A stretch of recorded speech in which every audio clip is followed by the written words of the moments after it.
Je m'appelle Raymond, j'ai 78 ans, et dimanche dernier, mon fils m'a regardé dans les yeux, devant toute la famille réunie, et il a dit « Cette maison est à moi, tu n'as plus rien à dire ici ». Ce qu'il ne savait pas, c'est que j'avais gardé un secret pendant 42 ans, un secret que je n'avais jamais dit à personne, pas même à sa mère avant qu'elle parte.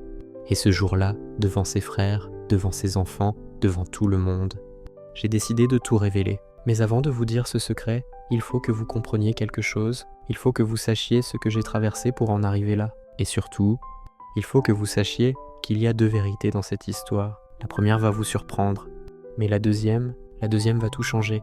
Restez jusqu'à la fin, parce que ce que vous allez entendre, je ne l'ai jamais dit à voix haute. J'ai grandi dans un village du Limousin, mon père était maçon, ma mère lavait le linge des autres pour quelques francs. On n'avait rien, vraiment rien. Je me souviens qu'en hiver, on dormait à 3 dans le même lit pour avoir moins froid. On mangeait du pain trempé dans du lait, quand il y avait du lait. Et quand il n'y en avait pas, on mangeait du pain sec. J'ai commencé à travailler à 14 ans, sur les chantiers.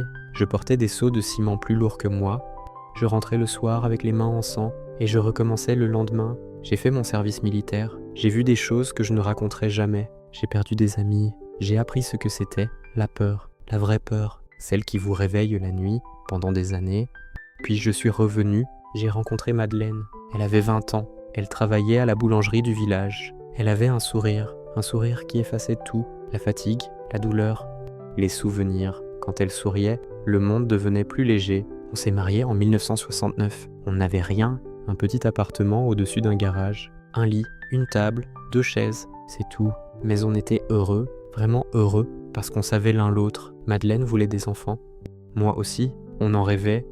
On imaginait une maison pleine de rires, de cris, de vie. On imaginait des dimanches en famille, des anniversaires, des Noëls autour d'une grande table. Mais les années passaient et rien ne venait. On a consulté des médecins, beaucoup de médecins. On a fait des examens. On a attendu, on a espéré, on a prié. Madeleine allait à l'église tous les jours. Elle allumait des cierges. Elle demandait un miracle. Mais le miracle ne venait pas. Je la voyais s'éteindre. Petit à petit, son sourire disparaissait. Ses yeux perdaient leur lumière. Elle se levait la nuit pour pleurer dans la cuisine, en pensant que je dormais. Mais je ne dormais pas, je l'entendais. Et chaque sanglot me déchirait le cœur. Un jour, elle m'a dit « Raymond, je ne suis pas une vraie femme. Je ne peux même pas te donner un enfant. » J'ai pris son visage dans mes mains. Je l'ai regardé et je lui ai dit « Tu es tout pour moi. Avec ou sans enfant, tu es tout. » Mais je voyais bien que ça ne suffisait pas, qu'elle avait besoin de plus, qu'elle avait besoin d'être mère. C'est là que tout a commencé. Un soir de novembre 1973, le curé du village est venu frapper à notre porte. Il faisait nuit, il pleuvait, il avait l'air grave. Il nous a parlé d'une jeune fille, 6 ans, enceinte, abandonnée par sa famille. Elle ne pouvait pas garder l'enfant, elle ne voulait pas qu'il aille à l'orphelinat. Elle cherchait une famille, une vraie famille. Madeleine m'a regardé, je l'ai regardée. On n'a pas eu besoin de parler, on savait. 3 mois plus tard, on a accueilli un petit garçon. Il avait 8 jours, il était si petit, si fragile. Il tenait dans le creux de mes mains. On l'a appelé Philippe. Vous comprenez maintenant pourquoi je vous raconte tout ça? Parce que Philippe est mon fils, pas par le sang, mais par le cœur, par les nuits blanches, par les fièvres, par les genoux s'écorcher, par les devoirs du soir, par les disputes d'adolescents, par les réconciliations, par les silences, par les regards, par tout ce qui fait qu'un père est un père. Je l'ai porté dans mes bras, je l'ai bercé, je l'ai regardé faire ses premiers pas dans notre cuisine, je l'ai entendu dire « Papa » pour la première fois. J'ai pleuré ce jour-là, Madeleine aussi. Je l'ai emmené à l'école, je l'ai attendu à la sortie, je l'ai aidé avec ses devoirs, je l'ai consolé quand les autres enfants se moquaient de lui, je lui ai appris à faire du vélo, je l'ai rattrapé quand il tombait, je l'ai puni quand il faisait des bêtises. Je me suis fâché, je me suis inquiété. Je n'ai pas dormi quand il rentrait tard, j'ai eu peur pour lui, j'ai espéré pour lui, j'ai rêvé pour lui. J'ai fait tout ce qu'un père fait, et Philippe ne savait rien. On avait décidé avec Madeleine de ne jamais lui dire, de lui épargner ça, de lui donner une vie normale, une vie sans question. Sans doute, sans cette blessure invisible que portent parfois les enfants adoptés, on pensait bien faire, on pensait le protéger. Peut-être qu'on avait tort, je ne sais plus. Les années ont passé, Philippe a grandi, il s'est marié, il a eu des enfants. 2 garçons, mes petits-fils, la chair de ma chair. Par le cœur, Madeleine et moi, on a travaillé toute notre vie, on a économisé, saut après saut, on s'est privé de vacances, de sorties, de plaisirs. On a tout mis de côté pour acheter cette maison. Cette maison où vous m'écoutez aujourd'hui, on l'a achetée en 1985. Elle n'était pas belle à l'époque, les murs étaient fissurés, le toit fuyait, le jardin était une friche, mais c'était chez nous, notre chez nous.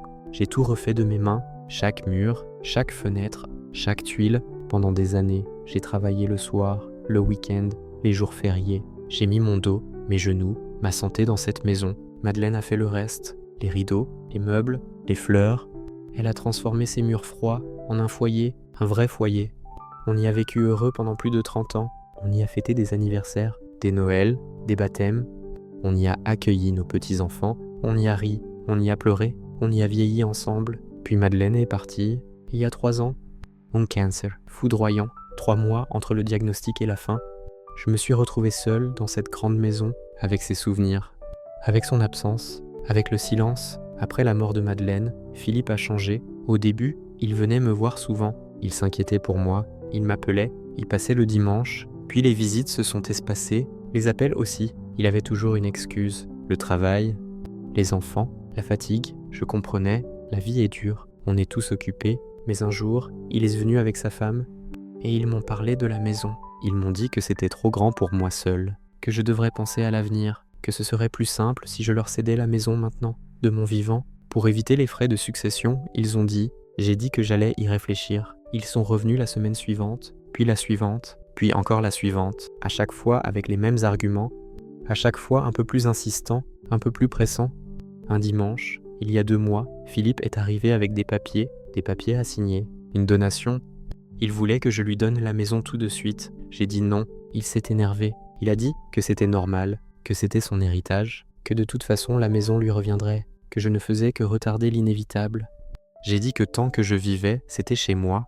Il a claqué la porte, et puis il y a eu ce dimanche, ce fameux dimanche. J'avais invité toute la famille pour mon anniversaire, mes 78 ans. Philippe était là avec sa femme et ses fils. Mon autre fils aussi, Marc, celui qu'on a eu naturellement avec Madeleine après l'arrivée de Philippe. Un miracle, les médecins avaient dit, parfois ça arrive, le corps se détend, et la vie trouve son chemin. Marc était là avec sa famille. Les petits-enfants couraient dans le jardin, on avait fait un gâteau, c'était une belle journée. Et puis, au milieu du repas, Philippe s'est levé, il a tapé sur son verre avec sa fourchette, il a demandé le silence, et il a dit, devant tout le monde, « Il faut qu'on parle de la maison, papa refuse de la donner. Mais cette maison, c'est notre héritage. C'est à nous, il n'a pas le droit de nous en priver. Cette maison est à moi, tu n'as plus rien à dire ici. » Le silence est tombé. Un silence terrible, pesante, suffocant. Marc a essayé de calmer son frère. Philippe l'a repoussé. Il a continué à crier, à dire que c'était injuste, que j'étais égoïste, que je ne pensais qu'à moi. C'est là que j'ai décidé de parler. Je me suis levé lentement. Mes jambes tremblaient. Mon cœur battait si fort que j'avais peur qu'il lâche. J'ai dit, Philippe, assieds-toi, j'ai quelque chose à te dire, quelque chose que j'aurais dû te dire il y a longtemps. Il m'a regardé avec colère, avec mépris, mais il s'est assis, j'ai pris une grande respiration, et j'ai dit, cette maison, je ne l'ai pas achetée avec mon seul salaire. J'ai travaillé dur, oui, mais ce n'était pas suffisant. En 1985, quand on l'a achetée, il nous manquait de l'argent, beaucoup d'argent. J'ai marqué une pause, tout le monde me regardait. C'est ta mère qui a trouvé la solution. Elle avait hérité d'un terrain de ses parents. Un terrain qu'elle gardait depuis des années, sans jamais rien en faire. Elle l'a vendu, sans hésiter, sans regret, pour qu'on puisse avoir cette maison, pour qu'on puisse vous offrir un foyer. Philippe m'a regardé avec un air surpris. Ce que tu ne sais pas, Philippe, c'est que ce terrain, ta mère l'avait prévu pour elle. C'était sa sécurité, son indépendance. Elle l'a sacrifié pour nous, pour toi, pour Marc, pour cette famille. J'ai vu ses yeux changer, un peu de honte peut-être. Alors quand tu dis que cette maison est à toi, non, Philippe, cette maison est le sacrifice de ta mère. C'est son amour transformé en mur, en toit, en jardin. Philippe a baissé la tête. Mais je n'avais pas fini. Ce n'est pas tout, Philippe. Ce n'est pas la vérité principale. Il y a autre chose, quelque chose de plus important encore. Quelque chose que tu dois savoir. Le silence dans la pièce était total. On aurait entendu une mouche voler. Ce que je vais te dire maintenant, je ne l'ai jamais dit à personne. Ta mère voulait que je te le dise un jour, mais je n'ai jamais trouvé le courage. Jusqu'à aujourd'hui, j'ai senti les larmes monter, ma voix tremblait. Philippe, tu n'es pas né de Madeleine. Un murmure a parcouru la table.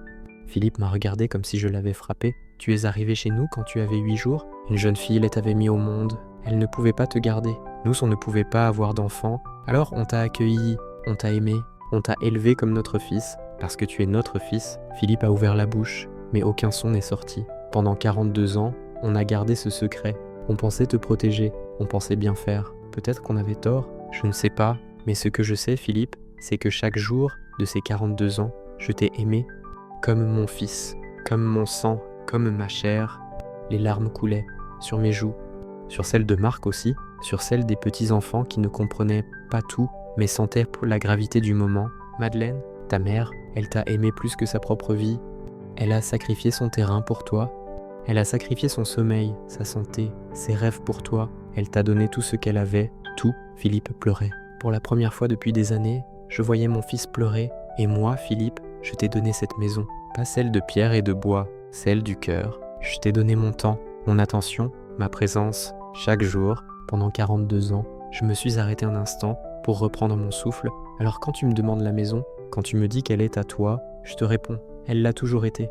Pas parce que c'est écrit sur un papier, mais parce que c'est toi qu'on avait en tête quand on l'a construite. C'est pour toi qu'on a posé chaque pierre. C'est ton rire qu'on entendait dans chaque pièce.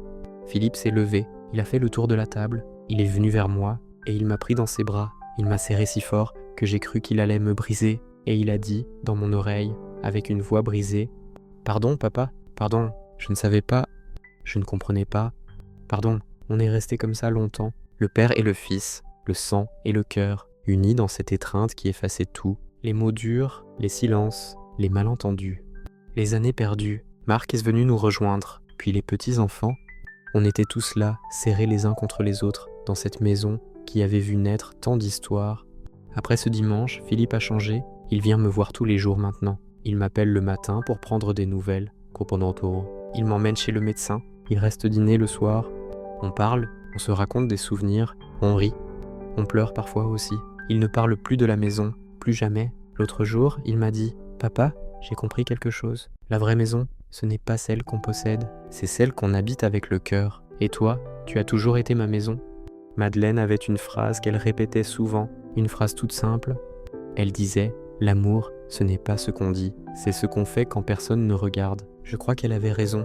L'amour, c'est se lever la nuit pour un enfant qui pleure, c'est renoncer à ses rêves pour les siens, c'est rester quand c'est difficile, c'est pardonner quand c'est injuste, c'est être là, simplement être là, jour après jour, année après année. C'est ce que Madeleine m'a appris, c'est ce que j'ai essayé de transmettre à mes fils. Vous qui m'écoutez aujourd'hui, peut-être que vous avez un père, peut-être qu'il est encore là, peut-être que vous ne lui parlez plus beaucoup, peut-être que vous attendez, peut-être que vous avez des reproches, des rancœurs, des silences qui durent depuis trop longtemps. Je ne vous juge pas, la vie est compliquée, les relations aussi, mais je vous pose cette question. Qu'est-ce que vous attendez vraiment? Qu'est-ce qui vous retient? Parce que le temps passe, plus vite qu'on ne le croit. Un jour on est jeune, on a la vie devant soi, et puis soudain, on a 78 ans, et on se demande où sont passées toutes ces années affrées. Ne faites pas comme Philippe, n'attendez pas qu'il soit trop tard pour comprendre, n'attendez pas qu'un secret soit révélé pour ouvrir les yeux. Votre père n'est peut-être pas parfait, peut-être qu'il a fait des erreurs, peut-être qu'il n'a pas toujours su vous le dire, mais s'il est encore là, c'est qu'il vous aime, à sa façon, maladroitement peut-être, silencieusement souvent, mais il vous aime. Et vous, est-ce que vous lui avez dit? Est-ce que vous lui avez montré? Il y a quelque chose que je n'ai pas dit au début de cette histoire, quelque chose d'important. Quand le curé est venu frapper à notre porte, ce soir de novembre 1973, il n'était pas seul, il y avait quelqu'un avec lui, quelqu'un que je n'ai jamais oublié, la jeune fille, la mère de Philippe. Elle avait 16 ans, elle tremblait, elle pleurait, et elle a fait quelque chose que je n'oublierai jamais. Elle a posé son bébé dans les bras de Madeleine, et elle a dit « Aimez-le pour moi, aimez-le comme je ne pourrai jamais le faire, donnez-lui la vie que je ne peux pas lui donner. » Et puis elle est partie, dans la nuit, sous la pluie, sans se retourner. Je ne l'ai jamais revue, je ne sais pas ce qu'elle est devenue, mais je sais une chose, elle a fait le plus grand acte d'amour qu'un être humain puisse faire. Elle a renoncé à son enfant pour lui offrir une chance. Philippe est cette chance, et moi, j'ai eu l'honneur de la saisir. Alors voilà, c'est la fin de mon histoire. Pour aujourd'hui, mais je vais vous confier quelque chose. Un dernier secret, plus petit celui-là, plus doux aussi. Philippe m'a demandé hier si je voulais venir vivre chez lui. Il m'a dit que sa maison était grande, que les petits adoreraient m'avoir tous les jours, que ça lui ferait du bien de me savoir près de lui. J'ai dit que j'allais y réfléchir, mais entre nous, je crois que j'ai déjà décidé, parce que Madeleine avait raison. La vraie maison, ce n'est pas les murs, c'est les gens qu'on aime. Et ma vraie maison, c'est là où est mon fils. À bientôt.